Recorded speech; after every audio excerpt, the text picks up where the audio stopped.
Bonjour à toutes et à tous, on se retrouve ce matin en matinale pour commencer une semaine de folie avec Aline. Bonjour Aline. Bonjour Martin, bonjour tout le monde. Et bonjour au chat, bonjour à tous ceux qui nous rejoignent ce matin pour commencer la journée sur les chapeaux de roue. Ça pique ce matin, nous dit Rachel. Ah bon, ça pique ce matin, qu'est-ce qui se passe? Il a fait chaud, les journées ont été longues et peut-être les gens se sont couchés tard, c'est ça que ça veut dire? Journée longue et nuit courte. Ouais, c'est un peu ça. J'ai très peu dormi moi cette nuit, mais ça va. Je suis relativement en forme. Je suis content. Tu sais, il y a ces jours où tu dors assez peu, tu te lèves quand même de bonne humeur, tu te dis ah c'est chouette. Moi j'ai gagné du temps de vie. T'as bien dormi? Ah super. Bonne nouvelle. On n'échange pas énormément entre nous avant le matin parce que Aline le matin elle aime bien. Tu m'as souvent dit tu ne me parles pas le matin. Tu me parles pas. Hop, moi il me faut un grand bol de thé vraiment énorme et puis mon livre. Et ben moi je la découvre le matin en matinale souvent en même temps que vous. Patrice nous dit bonjour, salut Patrice, j'espère que ça va bien, que la semaine commence bien, Crocotam est présent au rendez-vous. On arrive sur la fin d'année, on est en train de regarder à quel moment on arrête les matinales en se disant oh là là mais il reste pas mal de semaines en fait parce que là pour l'instant on a prévu d'arrêter aux alentours du 14 juillet donc jusque là ça fait beaucoup de semaines. Est-ce que ça vaut le coup de continuer en matinale? C'est une vraie question que je me pose, ou est-ce qu'il faut décaler sur des horaires un peu plus estivaux, puisque on va voir, on va regarder cette semaine comment ça se passe. Je suis pas tranché, on va pas trancher ce matin sur quelles sont les bonnes pratiques pour l'été. Mais avant, on faisait ces émissions à l'heure de la sieste, et sur l'été, c'est sûr qu'on n'a pas forcément le même rythme, systématiquement. Ceci dit, j'ai du mal à me lever tard l'été plus que l'hiver. Ah bah quand il fait chaud, oui, ouais. C'est sûr. Donc de toute façon, on tranchera un petit peu plus tard. Bonjour à Guillaume, Big Mich, qui est présent sur le chat, avec qui on a passé le début de la semaine dernière, c'était super. On a passé un très très bon moment ensemble, j'ai adoré la matinale qu'on a fait ensemble. Elle était super cool, franchement, ça c'est des trucs que si on a l'occasion de le refaire, ça sera avec grand plaisir Guillaume. Et vous avez vu les vidéos qu'on a diffusées la semaine dernière, on en a diffusé 2 notamment sur lesquelles Guillaume a travaillé en tant que monteur. Alors c'était il va falloir que je retrouve la mémoire, lui il l'a plus que moi je pense. Champions of Rock. Ouais, c'était ça, Champions of Rock, c'est une vidéo monstrueuse de la semaine dernière en termes de longueur, hein, pas en termes de qualité, extraordinaire comme toutes nos vidéos. Et El Bourreau. Et El Bourreau sur la fin de semaine, exactement, et franchement, sans l'aide de Guillaume au chalet, ça sortait pas tout ça, donc heureusement que, enfin si, non je pense que ça sortait quand même, mais je dormais pas, je faisais moins de trucs à côté. C'était vraiment super de pouvoir diffuser tout ça. Je suis très content de la semaine dernière qu'on a réussi à mener malgré une charge de travail qui était assez importante. Et t'as pas vu cette semaine-ci? Oui, alors cette semaine-ci, c'est la deuxième semaine d'affilée. Le petit programme et il est intense. Guillaume revient. Il ne peut pas cette semaine, mais c'est là où on n'est pas suffisamment nombreux sur des semaines comme ça, puisque on a un très gros programme. On commence par ça, Aline? On commence par ça, tu as fait presque déjà une intro à ça. Donc la semaine dernière, tu l'as dit, au chalet, on recevait Guillaume. Alors attends, je vais mettre les images, mais j'ai oublié de préparer ça, donc je le fais. Et là, tu l'as expliqué déjà, c'était studieux, on a été productifs et c'était super cool. Et en fin de semaine, vous l'avez sans doute vu puisque vous l'avez eu en matinale, on recevait Léandre Proust de Gramme Édition. Il est venu nous montrer Morph, le TCG qu'il a inventé et qu'il édite. Il est auteur et éditeur de ce jeu. Voilà, hop, j'avais pas les images, c'est le truc que j'oublie souvent de préparer le matin. Donc ça, c'est les 2 matinales qui ont été rediffusées sur notre chaîne de replay. Comme d'habitude, vous pouvez retrouver tout ce qu'on fait sur les chaînes de replay. C'est le moment de vous abonner à cette chaîne parce qu'on va essayer vraiment de mettre un petit coup d'accélérateur sur cette chaîne-là. C'est aussi le plaisir, on s'en cache pas, d'avoir des projets qui se lancent alors que notre chaîne elle est déjà bien installée, la chaîne sur laquelle on diffuse toutes nos vidéos montées. Celle-ci, il y a un côté un peu expérimental, on a l'impression que c'est moins grave ce qu'on met dessus, c'est moins grave. C'est une plus petite chaîne, elle n'a même pas 10 000 abonnés, c'est fou. Hein. Et malgré tout, on a ce côté, on continue à débuter dans certains domaines. La chaîne de la matinale, il faut s'y abonner pour pouvoir voir les différents formats qu'on met à l'intérieur. On a des vidéos avec un nombre de vues qui est assez incroyable. Pour 10 000 abonnés, ils ont tous vu la vidéo sur Croc alors. Ouais, il y a beaucoup plus qui l'ont vu celle-ci parce qu'elle a dépassé les 10 000 vues sur cette chaîne-là, comme quoi c'est possible de faire des vues, quel que soit le support. Alors, on a une incroyable semaine qui s'annonce. Je lis mes notes parce que je me suis même fait, pour tout vous dire, un tableau avec les arrivées, les départs, etc. Non, c'est bon. On reçoit aujourd'hui Luc et Maria de Disto Studio. Le Disto Studio, c'est l'éditeur de Daydream. Ils vont nous montrer le jeu, on va faire une vidéo avec eux. Vous les retrouverez demain matin en matinale. Mardi arrive Guillaume de Lucky Duck. Il sera avec nous mardi et mercredi avec un programme de folie. Il y a un nombre de vidéos absolument hallucinant à tourner. On verra ce qu'on tourne, on ne fera pas tout, ça on le sait. une note d'intention de vidéo qui est assez longue. Non, c'est pas possible, on pourra pas tout faire malheureusement, mais on a vraiment hâte on adore ça en fait, hein. Ça fait partie des choses qu'on préfère faire. Du coup, je vous laisse deviner qui nous accompagne pour la matinale de mercredi. Guillaume, évidemment. Ensuite, on enchaîne avec une venue Studio H. Thibaut Lyon de Studio H se déplace et emmène dans ses bagages Maud Chalmel et Yoann Goupy. Ils vont nous parler de Toulico et de Space Lab. On fera avec eux une matinale Studio H. Et Yoann Goupy sera rejoint par Bruno Catala et Charles Chevalier. Ils viennent nous parler de Légion. Ils sont envoyés par Bombix. Donc on a une sacrée semaine. Ouais, c'est super. Franchement, moi, une semaine comme ça m'enthousiasme parce que on aime bien le jeu de société, on aime bien les personnes qui vont se déplacer au chalet et c'est un vrai plaisir de se dire « j'ai tout ça à faire ». Bon, la difficulté, comme d'habitude, c'est les montages derrière. Il faut réussir à assurer en termes de montage. Là, ça va être chaud parce qu'on a peu d'avance.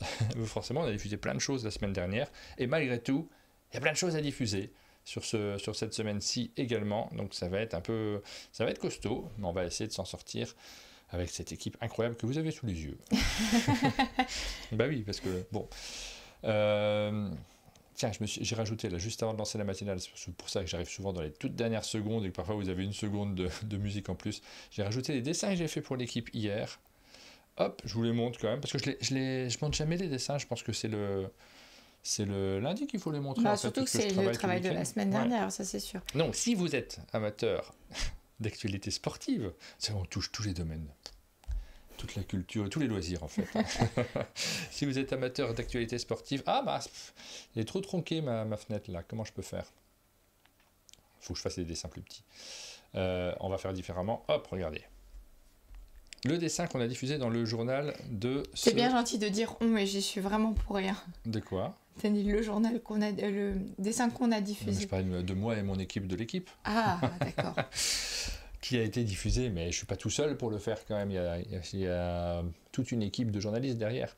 C'est le retour de la vasque olympique à Paris, vous savez qu'on la retrouve dans les jardins des Tuileries, on l'a beaucoup vu lors de la fête de la musique, et les images sont toujours très très impressionnantes, hein, tout ce qu'on voit sur... Martha aime beaucoup cette ferme olympique. Voilà, mais je la trouve chouette, hein, moi j'aime bien les monuments, il y a un petit côté nostalgie aussi, le moment de la ressortir d'un seul coup, ce que ça évoque chez les gens, les souvenirs de l'année dernière, ça nous parle. Alors il y a toujours des débats sur est-ce que c'est beau, est-ce que c'est pas beau, est-ce que ça respecte, on voit des gens qui ont des avis sur tout, mais c'est bien de se dire aussi que l'histoire elle continue et que les monuments il peut y en avoir de nouveaux, même si celui-ci est complètement atypique. J'aime beaucoup les images qu'on voit diffusées, tu sais, toutes les prises de vue, et c'était le cas sur la fête de la musique à différents endroits de Paris. Tu vois ce ballon qui s'élève, on ne sait pas combien de temps ça durera, et à la limite c'est pas plus mal de ne pas savoir.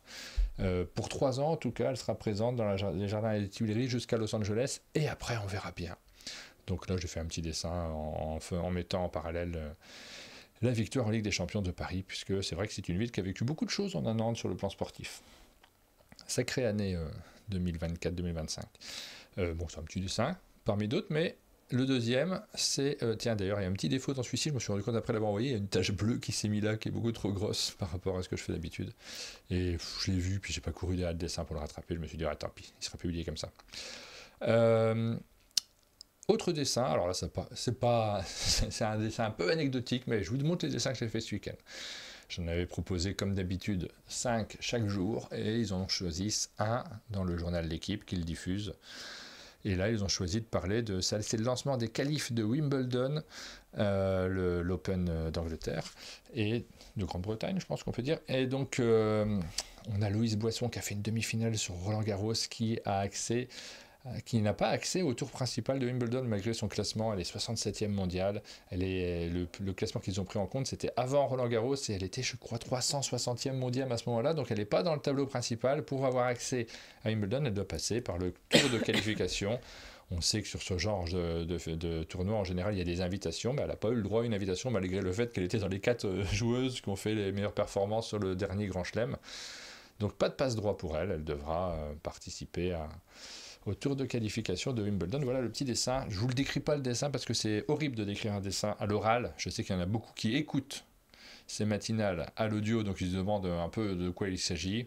Je vous raconte le contexte, mais un dessin, ça se regarde parce qu'il y a des illustrations et souvent c'est le trait qui fait l'humour, c'est pas tellement le texte.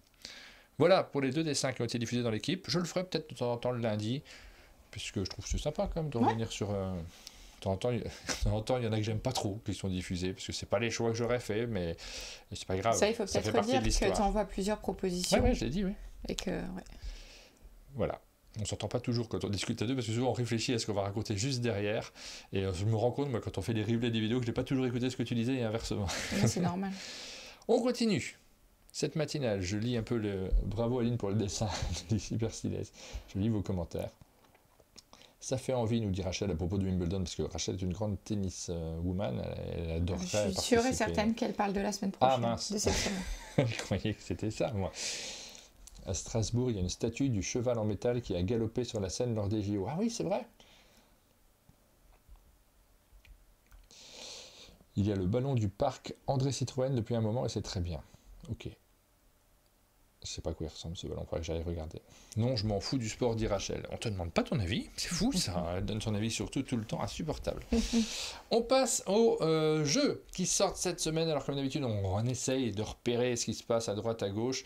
Je dois dire que j'ai eu très peu de temps moi pour préparer cette matinale. Donc comme d'ailleurs les actus ludiques de jeudi, c'est essentiellement Pénélope qui les a préparées. Et cette matinale, c'est essentiellement Aline qui l'a préparée parce que je suis au four et au moulin, comme on dit. Hein. Je suis au montage à fond, moi. Les sorties jeux de société, c'est même notre stagiaire qui a fait.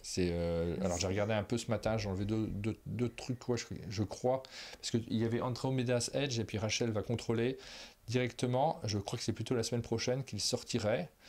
Donc je l'ai enlevé de la liste là et on vérifie. Alors, qu'est-ce que nous avons ? On va résumer un peu ce coup-ci. Déjà, on a des sorties Djeco et ça fait plaisir d'avoir des infos dates aussi sur ces jeux-là. Donc Pouic Mr. Spock et un petit peu plus bas des sorties Djeco. C'est chouette, il faut que j'aille me renseigner sur tout ça. Ouais. Donc des petits jeux sur lesquels ça sort. Nous, c'est aussi le moment où on regarde, tiens, c'est ça qui sort, et puis après, on va travailler dessus, on regardera plus exactement ce dont il s'agit plus particulièrement. Donc il y a du Pollen qui sort cette semaine, un petit jeu sur... hop, je ouvre la page, on va regarder... c'est bien au plugin, j'avais peur de dire une bêtise, c'est Alexandre Droit, l'auteur, et David Boni qui en fait les illustrations.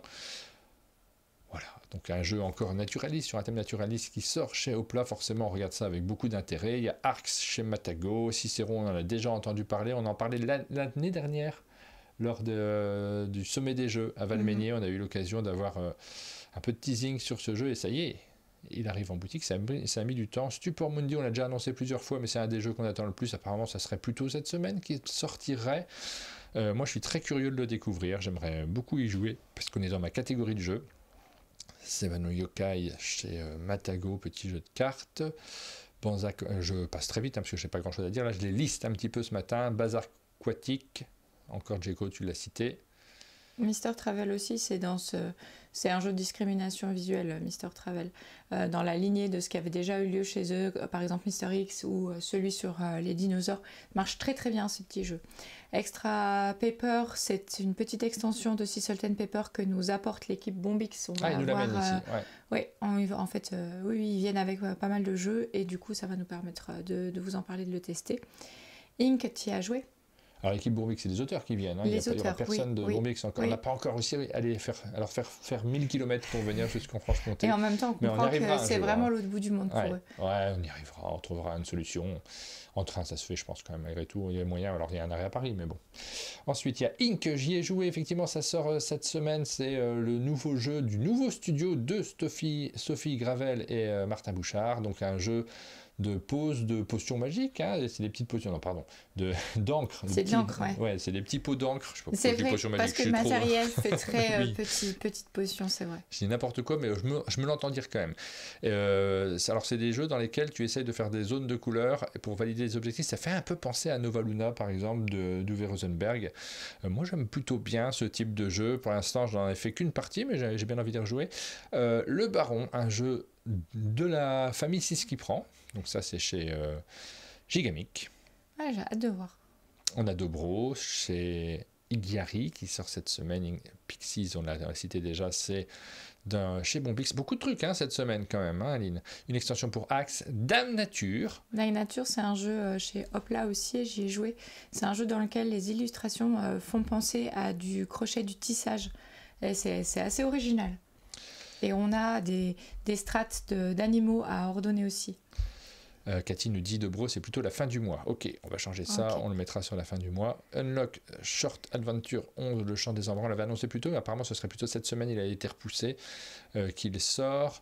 Les Châteaux de Sable de Bourgogne, un jeu de Stéphane Feld et sa compagne. Alors pardon, j'ai pas retenu, est-ce que j'arrive à me souvenir de tête quel est le nom de sa compagne?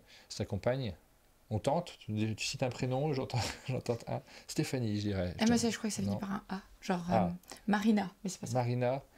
On la voit. C'est Suzanne. C'est un double échec, Aline. Écoute. On est ridicule. On va essayer de retenir, parce que c'est important. One Piece, de la suite de ce jeu Pictou. Alors, ça, tu as regardé ce que c'était Pictou? Je n'ai pas regardé, moi. Il y a 3 boîtes qui sortent. Et c'est pas les premières boîtes, mais j'avais regardé la dernière fois, mais je me rappelle plus, non. Je te dis, c'est pas moi qui ai préparé Eleven Junior, sorties. Pas de patrouille, mais c'est nous qui présentons, donc on essaye de se souvenir de tout, mais forcément là, on est encore en train de découvrir.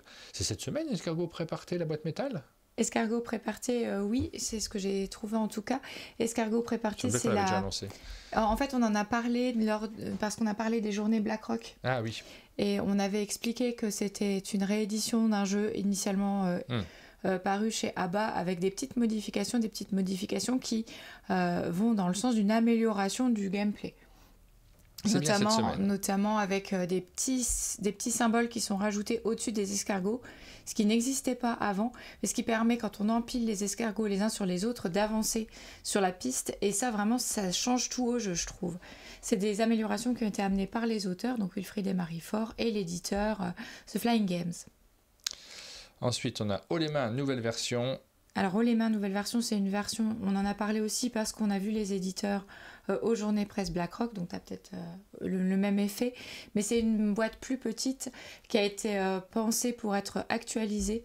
J'ai remis sur l'affiche les informations que nous avait envoyées l'éditeur sur les petites différences avec la première. Vous pourrez aller voir, notamment des catégories qui ont été réécrites. Pergola, donc ce jeu dans lequel vous aménagez votre jardin, et Fate Flip, je sais pas comment tu le prononces. Fate Flip, le naufragé, chez Ori Games. Voilà pour les jeux qui sortent cette semaine. Et puis Rachel nous dit Luthier, c'est pas de cette semaine, donc on change. Il faudra qu'on change Luthier. Je retiens de tête que nous a dit Lutin Ludique Dobro pour la fin du mois. Et puis Arx, non pas Arx. Je vais y arriver. C'est lequel aussi qui était un peu plus tard? Oui, non, l'autre, je l'ai déjà déplacé. Donc voilà, merci pour vos compléments d'information, puisque, c'est toujours un peu, ça change, hein, forcément, il y a des arrivages, il y a des décalages, et puis on se base sur ce qu'on voit sur Internet, puisque les informations ne nous arrivent pas jusqu'à nous en général, à part quelques distributeurs qui nous donnent directement les informations, la plupart du temps, on se renseigne en regardant les sites. Jouer à Arx, nous dit Rachel. Attends, on va finir cette émission, et après... il faudra qu'on se procure le jeu aussi. Non, on ne peut pas y jouer. Voilà pour les sorties jeux de société. On passe assez vite en général dessus. On s'est rendu compte qu'effectivement on n'a pas trop de formats, on le sait depuis un moment, où on parle des jeux de société. On a essayé de le réinitier avec Yoann Levé notamment au début du mois dernier, et on n'a pas trop réussi à en refaire depuis, c'est trop chargé. Beaucoup trop de périodes, alors que c'est un format qu'on aimerait beaucoup faire, le format de présentation de jeux d'après nos sorties, d'après nos parties, plus exactement, pour pouvoir en reparler. Ça a longtemps été le cœur de la chaîne. Pour moi, c'est une frustration qui est énorme. Je m'étale pas dessus à chaque fois, mais c'est énorme de ne pas réussir à créer ce format-là. Mais on est parti dans un développement de la chaîne où toutes nos matinales sont gratuites, donc diffusées gratuitement, donc on n'a pas de budget en plus, donc c'est difficile de pouvoir en rajouter encore des formats gratuits par-dessus des formats des bénévoles, on va dire, plus exactement.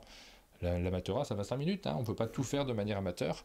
On rame, on se creuse la cervelle, on essaie de trouver des idées pour y arriver, c'est vraiment l'objectif de l'année prochaine. Il y a ça, et puis faire des reels à partir de nos formats aussi, je pense qu'il y a urgence d'en faire davantage, parce que c'est un mode de développement qui est important. Là, c'est une période dans laquelle on réfléchit beaucoup à notre modèle, et je passe mon temps à faire des petits tableurs, à réfléchir dans tous les sens, à qu'est-ce qu'il faut faire évoluer, comment on va améliorer les choses. C'est à la fois super enrichissant parce que ça permet de réfléchir à tout ça, et en même temps c'est un petit casse-tête. Mais on est en plein modèle économique, pour tout vous dire. Si vous avez des bonnes idées de modèle économique, ne m'envoyez pas n'importe quoi comme proposition. Mais si vous avez vraiment des pistes et des choses pour pouvoir améliorer ce qu'on fait, n'hésitez pas à échanger avec nous, parce que c'est le bon moment. d'ici 2-3 semaines... avec lui. Ouais, pas avec toi, tu veux pas. Laissez Daline tranquille. J'ai trop de trucs à faire. Mais c'est une période qui est assez riche là-dessus. On passe au ciné-série ? Ouais. Allez, c'est parti, on enchaîne. Encore une fois, moi j'ai peu regardé. J'ai regardé un truc. J'ai vu ça. Ouais, j'ai lancé plusieurs émissions. J'ai essayé de regarder la série, je crois qu'elle s'appelle Kingdom, sur Netflix. J'ai pas tenu du tout. Une sorte de série. Non, je me paraît que c'était pas trop mal, mais coréenne, avec peut-être un univers zombie un peu. Puis, j'ai même pas tenu un épisode, donc peut-être c'est bien, mais j'ai pas été assez loin. Et j'ai essayé de regarder une autre série. Alors, est-ce que je l'ai mise ça dans le déroulé ?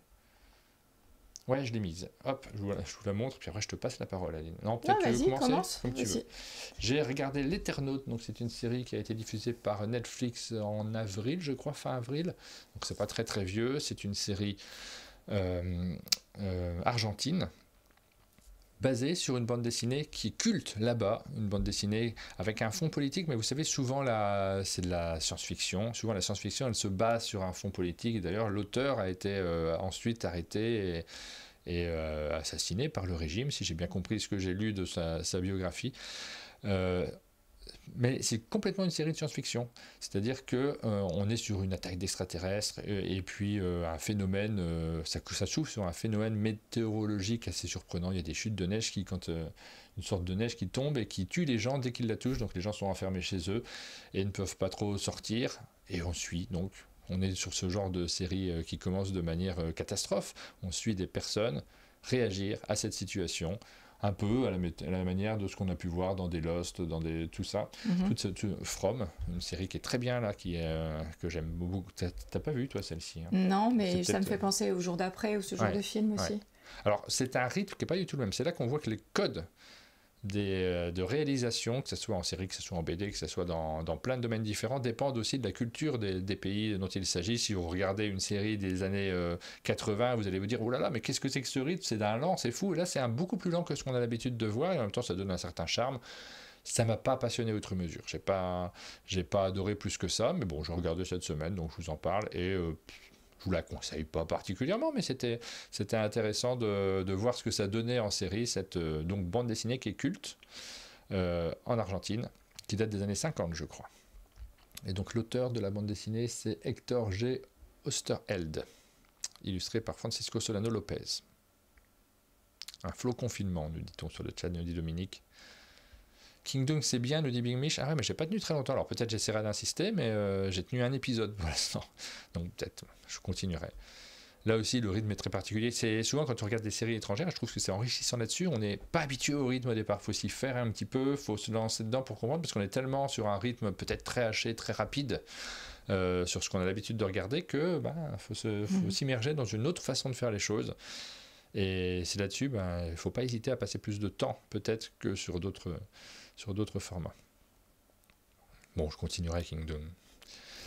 Ensuite, Aline. Eh ben moi, la série que j'ai le plus regardée cette semaine, c'est pas celle-ci, mais c'est quand même celle-là dont je vais vous parler, parce que l'autre, la série Le livre perdu des sortilèges, que j'ai commencé parce que j'ai découvert que c'était enfin disponible en France. C'est une série qui date. Pardon, j'ai un chat dans la gorge. Non, là, tu nous parles de la série Nul et Menteur, une série sur Prime Video, c'est ça ? Oui, mais avant, je voulais dire deux mots de la série Le livre perdu des sortilèges, qui est adapté de la saga. C'est où t'as une vache, non ? Non, c'est insupportable, pardon. Tu veux boire un coup ? Je reviens. Il n'y a pas de problème. Alors, j'ai perdu le film. Moi, j'ai pas du tout regardé celle-ci. C'est celle, je crois, bon, je redemanderai une dès qu'elle arrive. Celle-ci, alors beaucoup de montage forcément cette semaine, donc je me suis concentré derrière mon ordinateur et j'ai eu très très peu de temps, juste pendant le temps où je faisais mes dessins pour l'équipe, parce que quand je dessine pour l'équipe, en général il y a toute cette période dans laquelle je cherche des idées et où là malheureusement je peux pas mettre de son, je peux pas écouter, mais une fois que j'attaque le dessin, que c'est terminé, c'est le moment où je suis forcément les yeux sur mon papier, mais en même temps je me mets des choses que je peux écouter et regarder d'un œil. C'est pas les conditions idéales, évidemment. Au cinéma, il faut avoir les yeux rivés sur l'écran. On fait ce qu'on peut. Donc, j'ai perdu le fil. En fait, tu nous parlais de deux trucs en même temps. Tout et on recommence. Le truc, c'est que j'ai dormi la fenêtre ouverte dans un coin où on fait les foins et je suis sensible. Et du coup, j'ai les yeux qui piquent et la gorge qui brûle aussi. Mais c'est pas grave. Donc, je vous disais que je vais vous parler de Nous les menteurs, mais que la vraie série que j'ai le plus regardée cette semaine, c'est Le livre perdu des sortilèges. Mais c'est une vieille série, c'est sorti à un moment. Et du coup, je pense que ça mérite une rubrique à part un jour où j'aurai le temps de vous parler aussi du livre dont c'est adapté. Qui est une super saga sur les sorcières, les vampires et les démons de Deborah Harkness. En anglais, en langue originale, ça s'appelle All Souls. Je vous en reparle plus tard, mais là, je vous parle de Nous les menteurs. Nous les menteurs, c'est également adapté d'un livre que je ne connaissais pas. Tu peux, s'il te plaît, avancer qu'on puisse voir la couverture du livre. Un livre qui a l'air d'avoir eu un engouement incroyable à travers le monde. Du coup, ce que je me suis dit après avoir regardé les 3 premiers épisodes de la série, qui est assez chouette, la série, je vous en reparle tout de suite, c'est que j'arrête cette série. Je me suis commandé le roman, je vais le lire, et je reprendrai la série ensuite pour voir les différences entre la série et le roman. Okay. En fait, ce qui fait envie, c'est qu'on est sur une... je vous en avais peut-être parlé la semaine dernière, vous vous rappelez peut-être du pitch, mais je le redis pour ceux qui n'étaient pas là. On est sur une île au large de Martha's Vineyard, aux États-Unis, et c'est un endroit où vit une famille d'ultra riches. Ce qu'on peut imaginer de la famille américaine riche, où toutes les petites filles sont blondes, bien habillées en Ralph Lauren. Enfin, on voit qu'on est dans un endroit complètement guidé par les conventions et le paraître. Et il arrive quelque chose à la jeune fille de cette famille.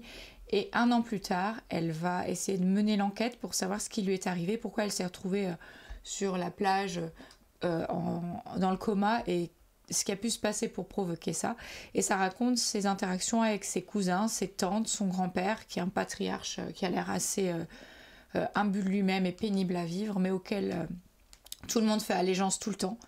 Et donc c'est pas mal, c'est bien rythmé, mais c'est surtout, on sent qu'il y a une vraie écriture derrière, c'est ce qui donne envie d'aller voir le livre et de voir comment la psychologie des personnages est fouillée dans le livre, à mon avis, un petit peu plus encore que dans la série, mais c'est plutôt une bonne surprise parce que j'en attendais pas grand-chose et c'était plutôt chouette à suivre.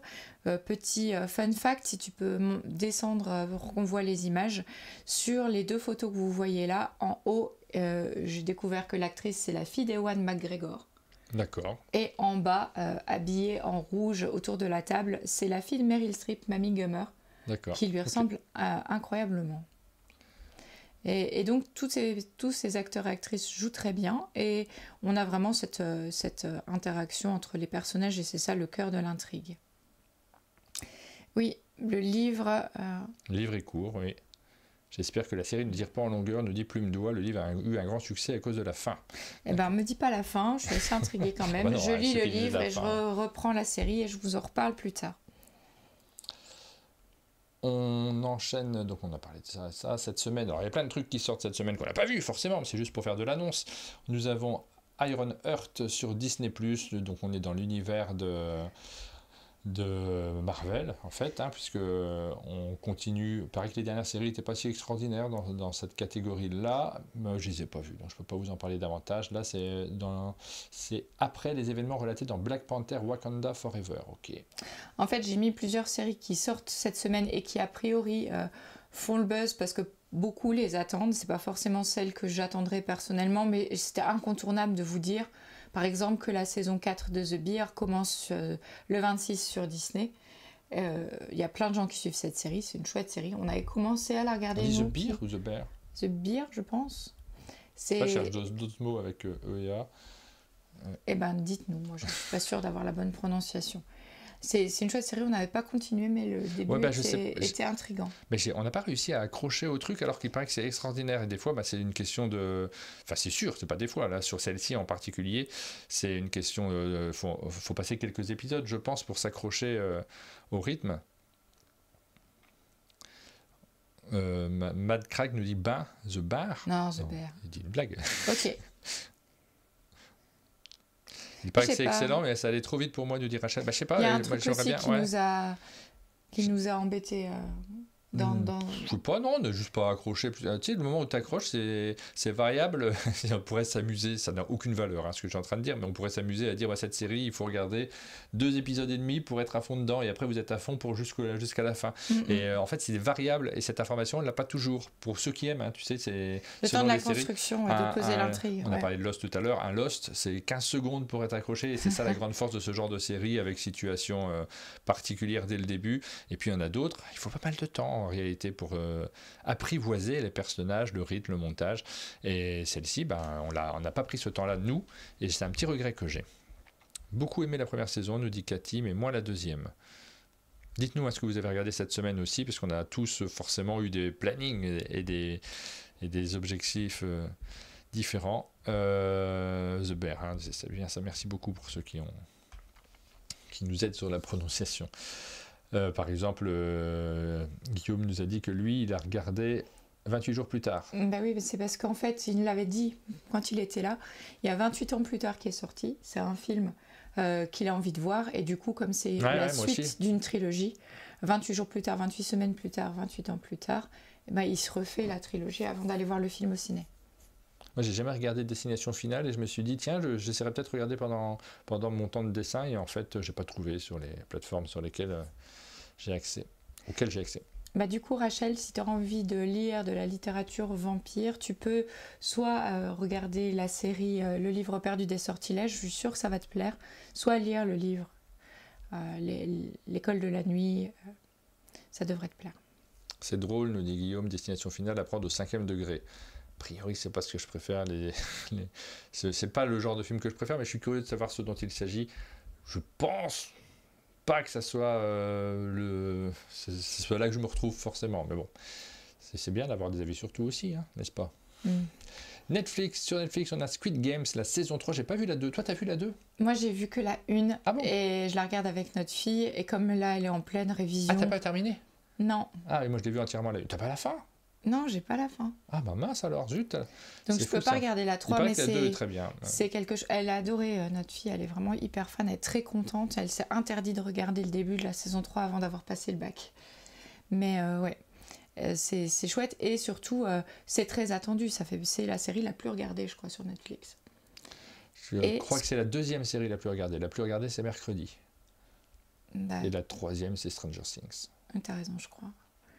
Ce que j'ai lu... peut-être j'ai un doute entre les deux premières, je sais pas, tu as peut-être raison, j'en sais rien. Il me semble de tête, en tout cas, que Mercredi était arrivé en tête. M'étonnerait qu'au bac de français, il y ait une question sur Squid Games. Super stylé, mais jamais. Pourquoi pas. J'ai lu, et j'ai trouvé ça très, très curieux, mais en même temps assez logique, qu'il y avait des bruits qui parlent d'un remake américain de Squid Games avec aux manettes David Fincher. Et pourquoi ?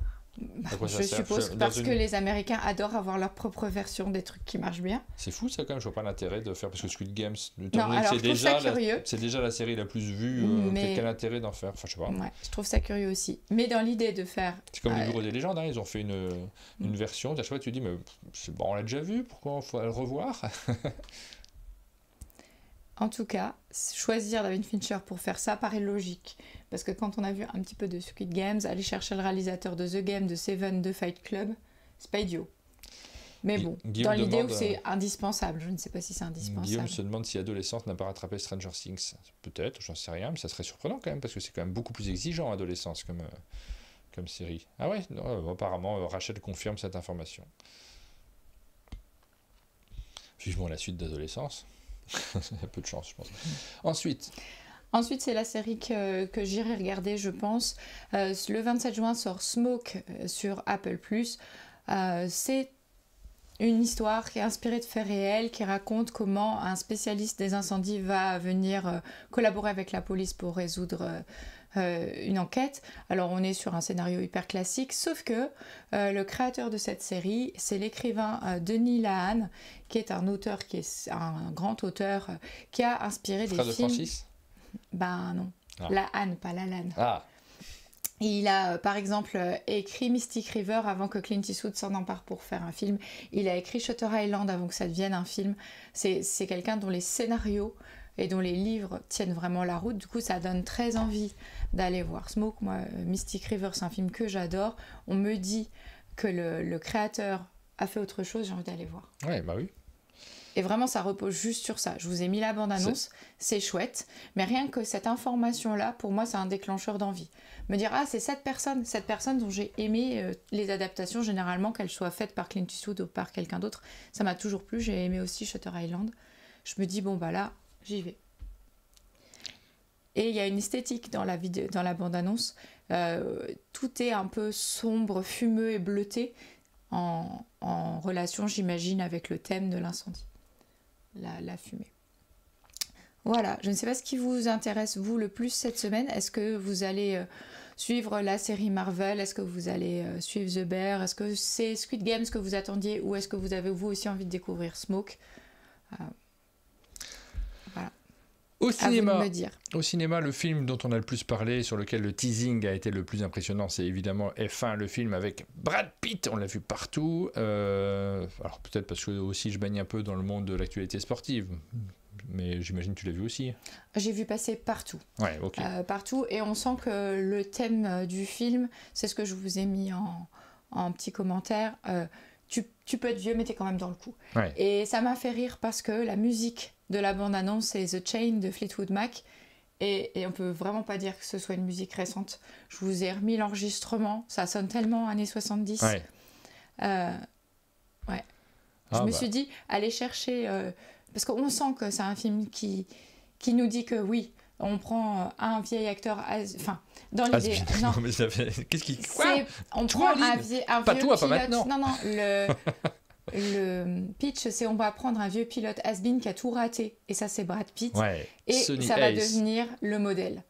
Et je me dis, c'est vraiment... Ils vont même jusque dans la musique. C'est sur Jean Alési, le film. Sonny Hayes était le prodige de la F1 des années 90 jusqu'à son terrible accident. 30 ans plus tard, devenu un pilote indépendant, il est contacté par Ruben Cervantes, patron d'une écurie en faillite, qui le convainc de revenir pour sauver l'équipe et prouver qu'il est toujours le meilleur. Là, tu te dis, ça doit être un film avec Tom Cruise, forcément. C'est le même producteur que Maverick. Ah bah voilà, c'est pas étonnant. Aux côtés de Joshua Pierce, le diamant brut prêt à devenir le numéro 1, Sonny réalise vite qu'en F1, son coéquipier est aussi son plus grand rival, que le danger est partout et qu'il risque de tout perdre. Oh là là.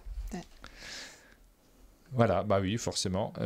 Moi, je suis curieux de le voir, hein, ceci dit. Parce que moi, je suis curieuse aussi. Hein. La F1, en l'occurrence, je suis obligé de la suivre pour le boulot. C'est un peu chiant, la F1, en ce moment, moi, je trouve. Je vois que certains disent sur le chat, les gens vont enfin s'intéresser. Qu'est-ce qui a marqué ça? Vont enfin s'intéresser à la F1. Ce qui est vraiment très, très réussi dans le storytelling qu'il y a autour de la Formule 1 à la télévision, c'est, et notamment grâce à Netflix, justement, la mise en avant de ces acteurs, donc des pilotes de Formule 1. On le suit quasiment que pour ça, la mise en avant des écuries, les marques. On parle des marques, Mercedes, Ferrari, Red Bull actuellement. Et puis, je ne vais même pas citer ceux qui sont en tête, qui sont, McLaren. Voilà, on parle des marques, de toute leur histoire. Il y a un côté, puisque les marques ne bougent pas tellement finalement sur le très long terme, on garde les mêmes. Mais, et puis des acteurs qui sont des stars en elles-mêmes, il y en a tellement peu finalement que ceux qui sont très très connus, il y en a une dizaine maximum. Ça permet d'avoir un vrai storytelling, contrairement à d'autres sports dans lesquels ils sont beaucoup plus nombreux. En tennis, il y en a des centaines, en foot, il y en a des milliers, donc c'est plus difficile de s'intéresser à tout. Mais par contre, le sport en lui-même, l'épreuve en lui-même, c'est un peu chiant quand même, hein.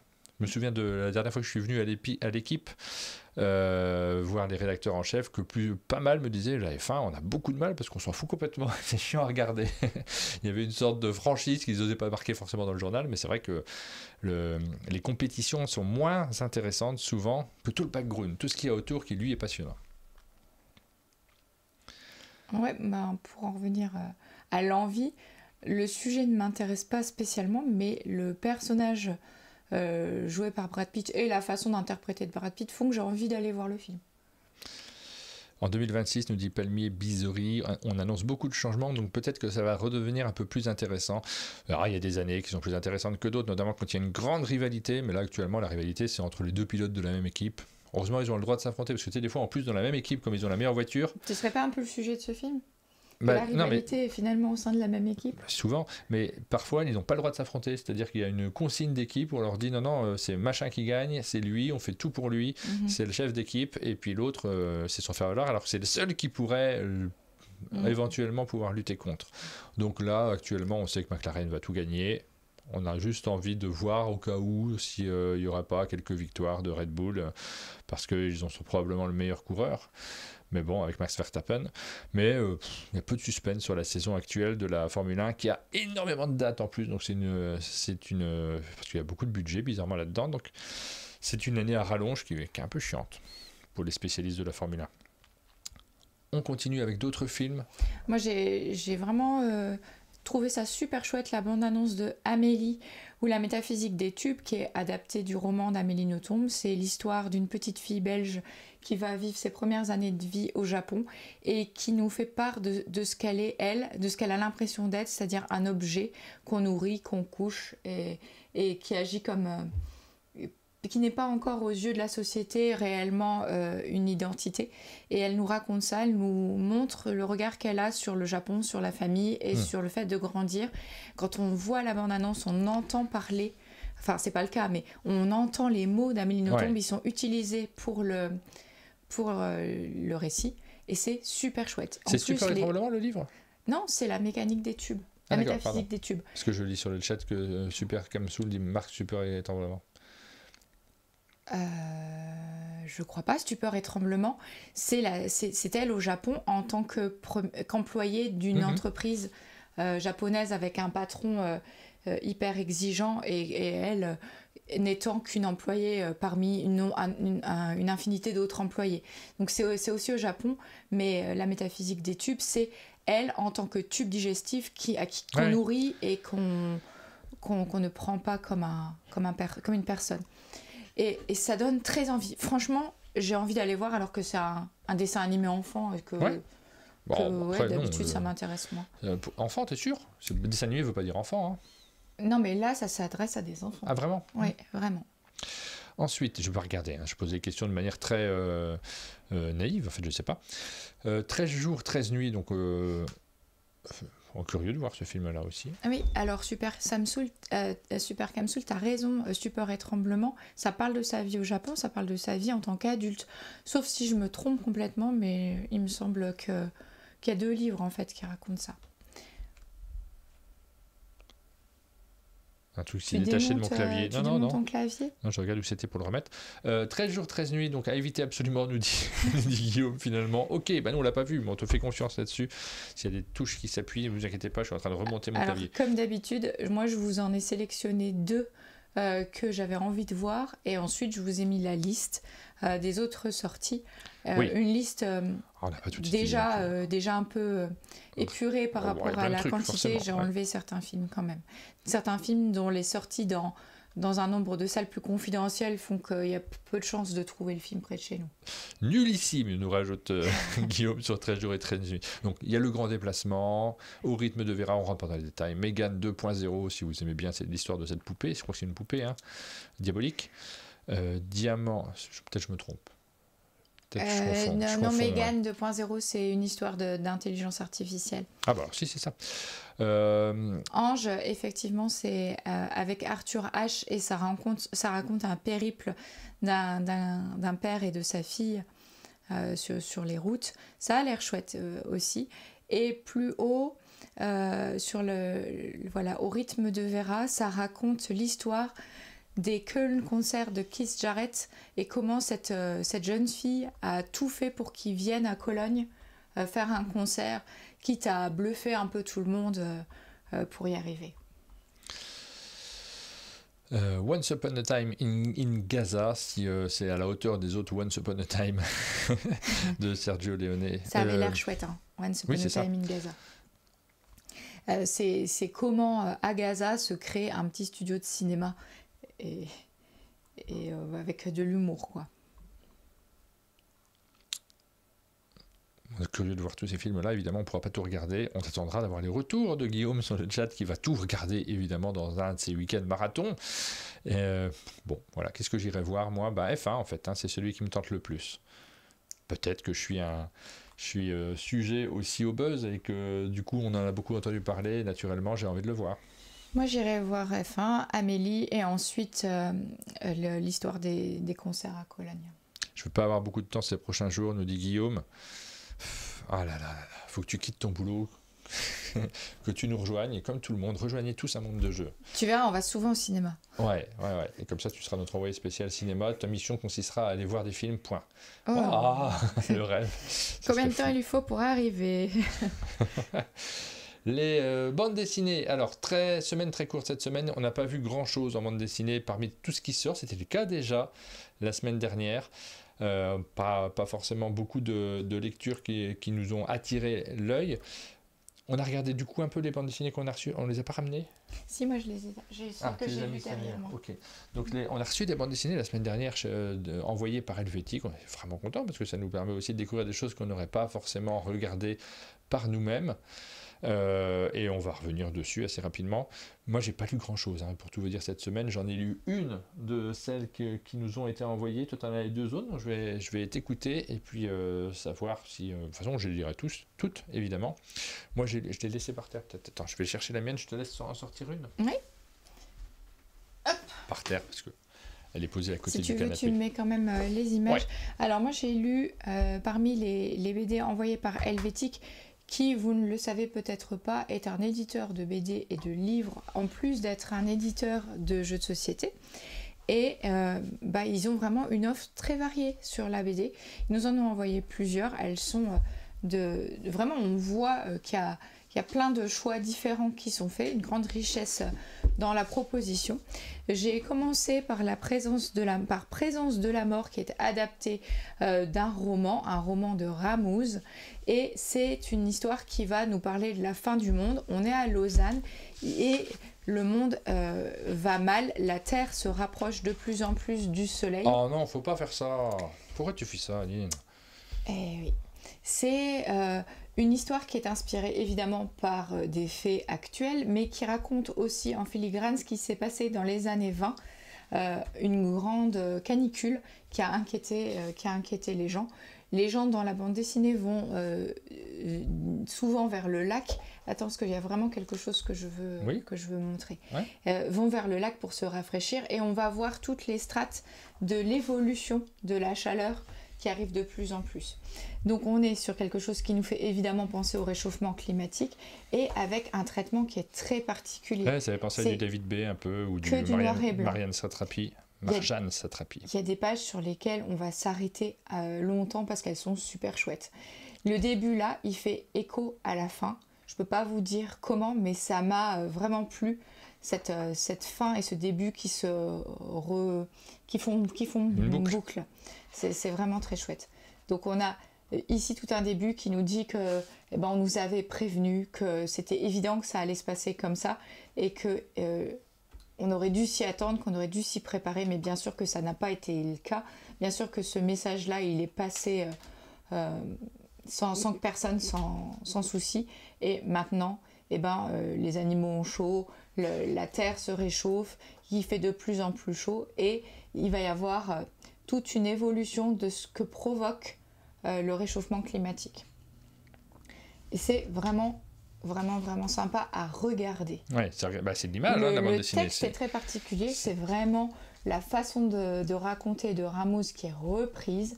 Ouais. Mais c'est très sympa. Mais tu veux dire que c'est pas une bande dessinée de mouvement, c'est une bande dessinée un peu légendée. C'est une bande dessinée légendée avec un texte qui est dans un langage tout à fait compréhensible, mais les phrases sont travaillées. Ouais. C'est pas du langage de tous les jours. Et c'est très chouette à lire, ça apporte un côté un peu poétique j'ai bien envie de le dire. Déconstruction. Il y a une page que j'ai adorée, j'essaie de vous la retrouver. D'ailleurs, j'ai vu que dans leur communication, c'est une page qu'ils ont gardée également. Vous voyez, il y a vraiment des pages qui sont super belles. Le dessin me plaît bien. Moi, pardon, mais je suis souvent attaché aussi au dessin de manière générale. C'est la porte d'entrée, le dessin. Quand on est attiré par les illustrations au démarrage, parfois ça suffit à faire un achat. Puis souvent, ce qu'on critique par la suite, c'est le récit. Il y a un moment où tout le monde se rend compte que ça va mal tourner, cette histoire, et les journaux titrent tous là-dessus. Et la page où on voit tous les journaux est géniale. Évidemment, je ne crois pas qu'elle était si loin.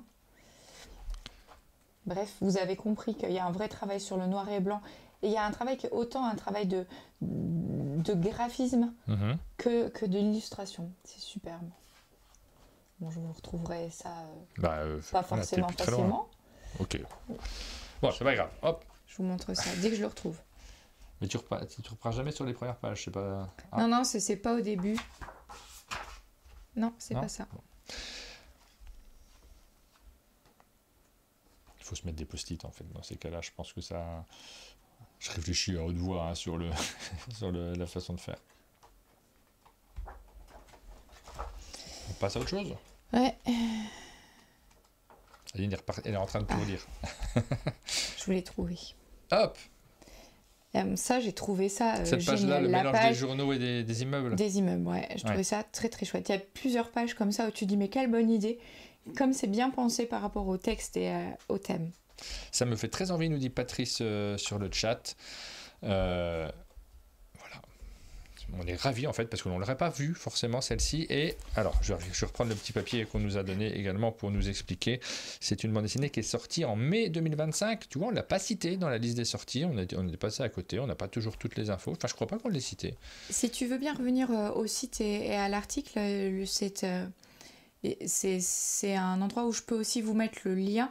Pour Présence de la mort, je vous ai mis le lien. Vous pouvez cliquer et vous avez toutes les informations. Vous pouvez un peu feuilleter et regarder ce qu'il en est. Alors, sur notre site amondedejeux.fr, l'article arrive en même temps que je rediffuse la vidéo. Des fois, ça peut prendre quelques heures, parce que selon les personnes qui viennent au chalet, le travail qu'on a à faire, je ne mets pas toujours dans la minute. Cette vidéo-là, par contre, vous pouvez toujours retrouver en tapant la date dans le moteur de recherche du site, tout en haut du site. Là, vous aurez la date. Vous avez la date d'aujourd'hui et puis l'article va s'afficher à ce moment-là, celui sur lequel on a travaillé sans encore avoir la vidéo de replay qui est indiquée. Moi, celle que j'ai lue chez Helvétique, j'ai commencé par celle-ci, c'est Le Dernier des Géants, une bande dessinée qui raconte le périple du personnage, du héros, qui se lance dans une sorte d'ultra trail en montagne, 330 km. C'est une bande dessinée sportive. Alors, c'est pas une histoire vraie, c'est un mélange d'histoires, c'est un peu romancé, mais l'histoire, donc ça permet de raconter un peu l'univers, le dépassement de soi. Je vous montre les images. Première chose, alors, il y a deux aspects dans cette bande dessinée. Il y a l'aspect sportif qui forcément va être passionnant, notamment pour tous ceux qui font de l'ultra trail, ce genre de sport très très à la mode actuellement, dont on entend parler énormément. D'ailleurs, ce week-end il y en avait un qui se passe en Suisse, je crois, l'une des plus dures du monde, une course dans laquelle ça dure sur 5 boucles. C'est des boucles de pas mal de kilomètres avec énormément de dénivelé, et le défi c'est de la finir. C'est-à-dire qu'ils ont un temps imparti, je ne sais plus combien de temps, c'est peut-être 16 heures par boucle, quelque chose comme ça, j'en sais rien. Il y a un temps imparti pour arriver au bout de la boucle. C'est un peu d'à peu près parce que je n'ai pas gardé le nom, peut-être que quelqu'un l'aura sur le chat de cette épreuve-là, mais j'ai lu l'article sur l'équipe. C'est toujours passionnant en fait, ce genre d'article, parce qu'on ne connaît pas les acteurs, mais c'est juste du vécu, c'est juste du dépassement de soi. Et sur cette épreuve-là, quand j'ai lu l'article, on commençait la troisième boucle, donc les sportifs étaient passés devant avaient fait le tour et donc avaient validé qu'ils étaient bien dans les temps, et il ne restait plus qu'un seul sportif en course. Tous les autres avaient déjà abandonné parce que c'est trop dur, c'est trop difficile. Le défi, c'est d'arriver au bout, et c'est pas le cas tous les ans. Il y a des années où il n'y a personne qui arrive au bout. Le sportif qui était toujours en course avait une 40aine de minutes d'avance sur le délai imparti, et là il repartait, il avait dormi 6 minutes sur la journée. Ça me paraît fou. Il avait encore pas mal de tours à faire, et là on se dit est-ce qu'il va y arriver? Lui, s'il repart, c'est qu'il pense y arriver sans doute, ou alors il veut aller le plus loin possible. Les défis sont parfois des défis personnels sur ce genre de course. Est-ce que vous avez retrouvé la course dont il s'agit? Il y en a une très célèbre aux États-Unis, il y en a une en France, donc en Europe également, et donc ça nous raconte un peu ça. Je dois dire quand même que j'ai pas du tout été attiré par le dessin. Je trouve que le dessin est un peu hésitant quand même. Il y a pas mal d'éléments qui sont pas séduisants. Pour moi, c'est un peu important, je le dis à chaque fois. Donc c'est pas sur ce plan-là, vous voyez, je vous les montre de toute façon les dessins, vous voyez bien ce dont il s'agit. C'est assez simple en termes graphiques. Le sujet en lui-même, lui, est intéressant, mais je fais très peu d'ultra trail. Donc c'est intéressant de partager justement des émotions que je vais sans doute peu vivre dans ma vie, mais on vit plein d'autres vies en lisant des bandes dessinées, en regardant des films, en suivant des séries. Donc si vous êtes intéressé par le sujet, pourquoi pas. Pas forcément pour le dessin, cette bande dessinée-là. On va terminer avec On va tous crever. Moi j'ai fait un thème Présence de la mort, on va tous crever. C'était ma soirée positive d'hier soir. Non, c'est une blague, c'est juste sur les titres. Cette BD-là, vous le voyez, elle a reçu plusieurs prix. Prix Max und Moritz du meilleur premier album de bande dessinée en langue allemande, le prix Delémont de la meilleure première œuvre de bande dessinée et le prix littéraire du canton de Berne. De quoi ça parle?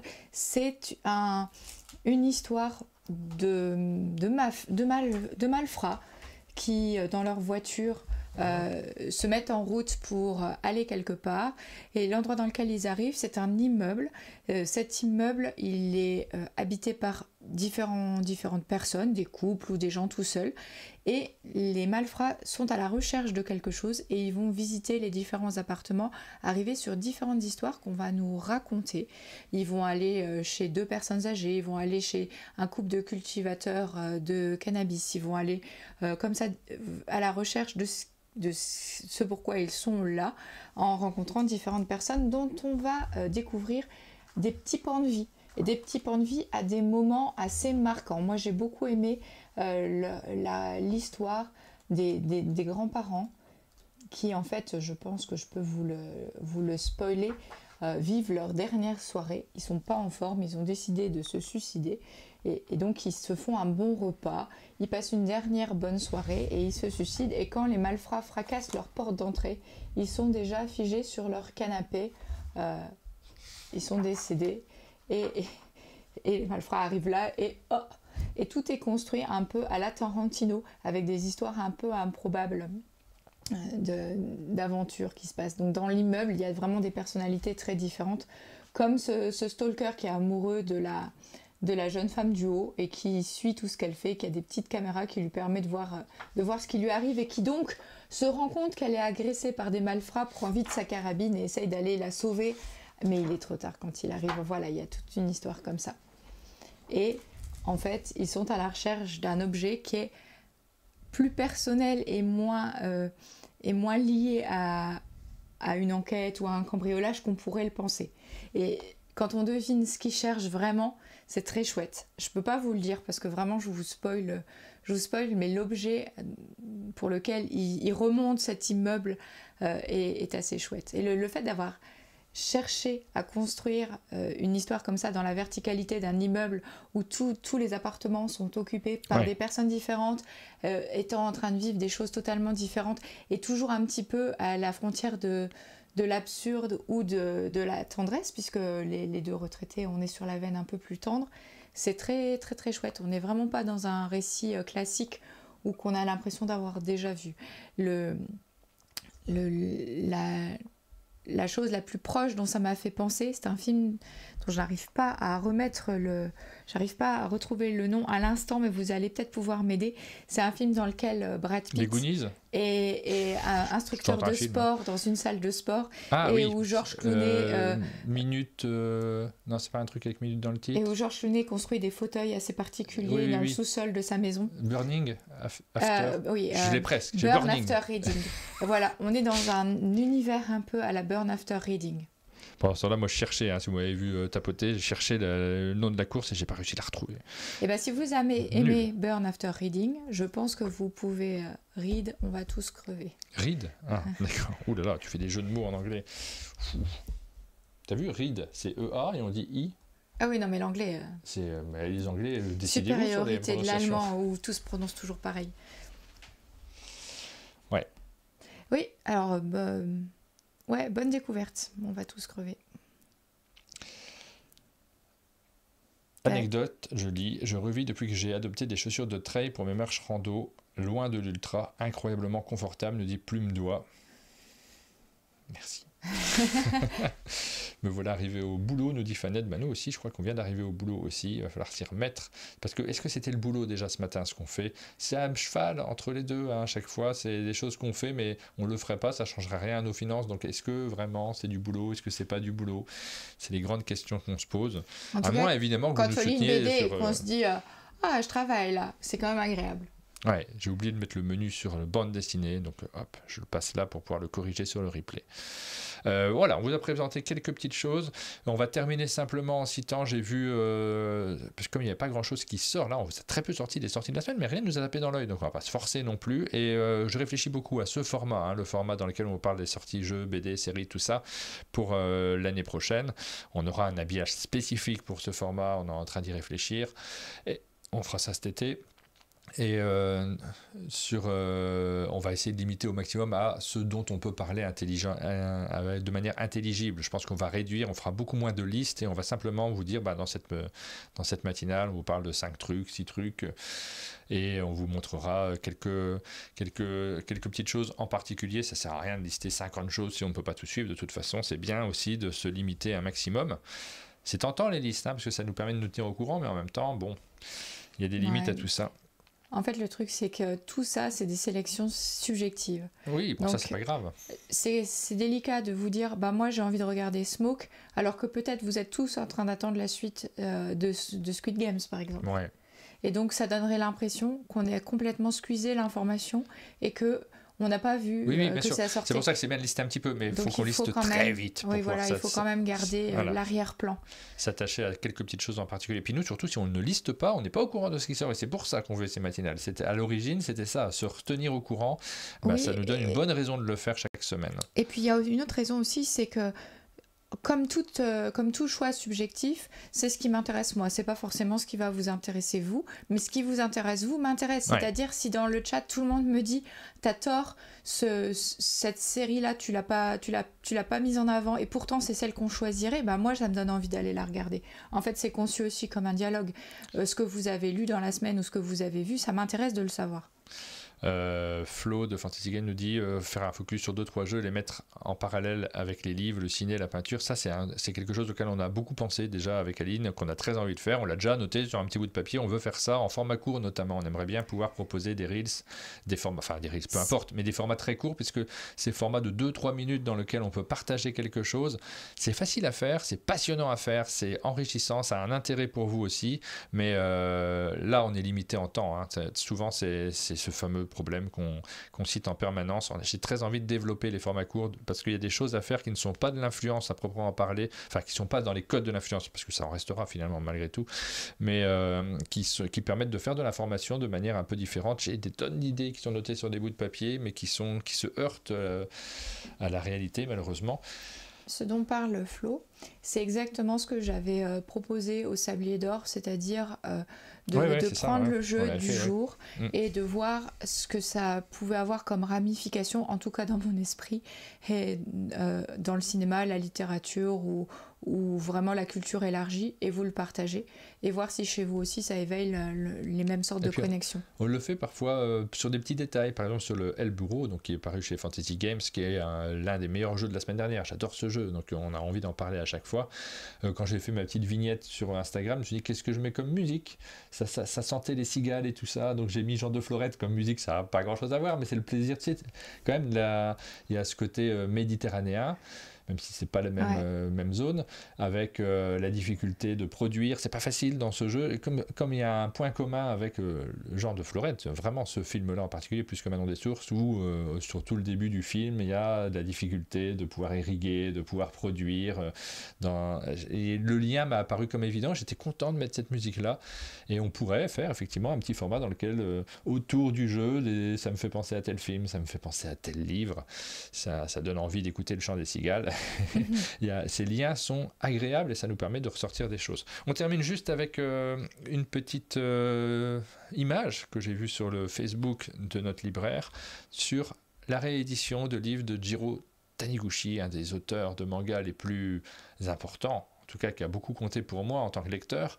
Réédition dans le sens de lecture originelle, donc dans de nouveaux ouvrages. Moi j'en avais pas mal dans le format écriture chez Casterman, mais qui sont dans ils ont été inversés, ils ont inversé les pages, les cases ne sont pas dans le bon sens, c'est très dommage. Je pense qu'ils ont bien fait, parce que sans cette édition de Casterman, plein de gens n'auraient jamais découvert. C'est déjà tardif, c'est déjà tardif. Le format écriture, on était déjà habitué à lire les bandes dessinées dans le bon sens. Donc, mais il y a plein de gens.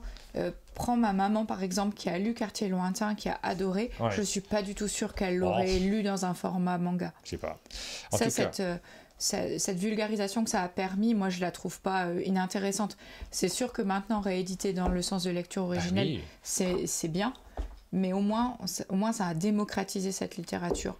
Moi, ça m'embête un petit peu de racheter les albums quand on les a déjà. Donc, il y a cet aspect-là, ce questionnement. Et en même temps, ça me donne... l'édition a l'air beaucoup plus jolie. Là. Celle que je vous montre ici a l'air plus jolie. C'est dans le bon format. Et c'est un auteur majeur qu'il faut avoir dans sa bibliothèque absolument.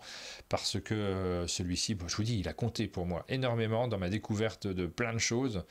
Je me faisais la réflexion, d'ailleurs, j'ai été relire son Wikipédia, voir les dates. Il est mort en 2017, donc il n'y a pas si longtemps que ça.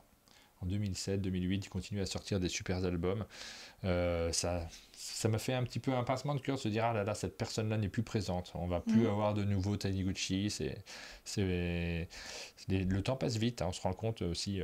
Parce que moi, j'attendais avec impatience les nouveaux albums. Je vous conseille particulièrement, évidemment, Quartier Lointain, qui est pour moi l'un de ces deux meilleurs, avec... il y en a plein qui sont vraiment géniaux. Hein. Le Quartier Lointain, c'est super. J'en ai quelques autres qui sont Les Années Douces, par exemple. Moi, j'ai vraiment beaucoup aimé. Donc, c'est celle qui est rééditée là, juste là. C'était très très chouette celle-là. L'Orme du Caucase, Un ciel radieux, hop. Évidemment, l'indispensable Sommet des dieux. C'est aussi, si on aime la montagne, l'alpinisme et toutes les histoires qui sont associées à ça, 5 tomes absolument passionnants. Moi, je conseille aussi Le Gourmet solitaire et puis L'homme qui marche, qui sont des BD contemplatives, des mangas contemplatifs qui sont vraiment très très chouettes aussi. Blanco, nous dit Rachel. Moi, je suis moins fan de celui-là. Je crois que c'est sur un chien, il me semble, si je me souviens bien. Franchement, je pense que n'importe quel livre qui vous arrive dans les mains de Taniguchi mérite d'être lu. Oui, mais il y a vraiment des... Là, je vous ai cité que des chefs-d'œuvre. Hein. Il y a vraiment beaucoup, beaucoup de livres indispensables. C'est rare pour même des auteurs de bande dessinée, de films ou n'importe quoi, qui a autant de chefs-d'œuvre dans ce qu'ils ont fait. Si vous ne connaissez pas Taniguchi, c'est le moment, foncez, puisqu'en plus, maintenant, vous avez des éditions qui sont intéressantes. Voilà, c'est la fin de cette matinale. Merci de l'avoir suivi. On vous donne rendez-vous très bientôt pour de nouvelles vidéos, et dès demain, donc, pour une nouvelle matinale, où on parlera de Disto Studio, et puis de leurs différents jeux. On ne restera pas forcément sur le dernier. On va s'ouvrir un petit peu. En tout cas, on vous souhaite une bonne journée d'ici là. Bonne journée à tous, ciao. À bientôt.